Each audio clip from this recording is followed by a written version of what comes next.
तो आखिरकार जहान ने फैसला कर ही लिया कि वो अमेरिका जा रहा है।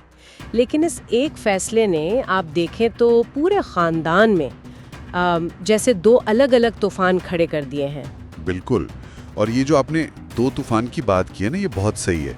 एक ही छत के नीचे, मतलब एक तरफ अना और एतमाद की जंग चल रही है और दूसरी तरफ खालिस मोहब्बत और जुदाई का गम। चलें इसी सर्द जंग से ही शुरू करते हैं। दिलान ने गुल को जो बताया कि उसने ये सब जहान की हिफाजत के लिए बारान से छुपाया था, नीयत तो अच्छी थी, लेकिन बारान का रद्द अमल वो कुछ ज़्यादा ही शदीद नहीं था? देखिए, बज़ाहिर तो लगता है कि शायद ज़्यादा शदीद था, लेकिन अगर आप बारान के किरदार को समझे ना, तो उसकी शख्सियत का महवर ही कंट्रोल और ख़ानदान के मुहाफ़िज़ का किरदार है। अच्छा। तो जब दिलान ने उसकी लाइल्मी में इतना बड़ा फैसला ले लिया, तो इसने एक तरह से बारान के इसी इख्तियार को चैलेंज कर दिया।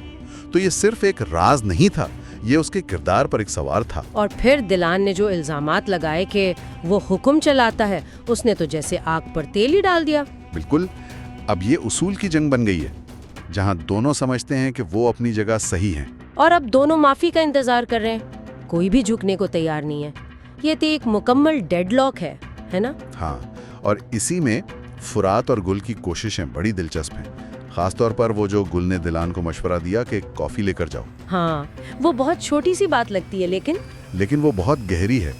कॉफ़ी तो सिर्फ एक बहाना है, असल मकसद तो बातचीत का वो दरवाज़ा खोलना है जो अना की वजह से बंद हो चुका है। सही। तो एक तरफ तो ये अना की जंग चल रही है और दूसरी तरफ घर में एक बिल्कुल ही मुख्तलिफ माहौल है।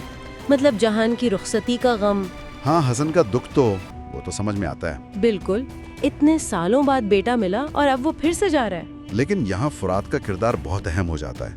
वो अपने वालिद को जो कहता है ना, वो दरअसल इस पूरी कहानी का खुलासा है कि अगर उसका खानदान उस पर यकीन नहीं करेगा तो वो खुद पर यकीन कैसे करेगा। बिल्कुल यही।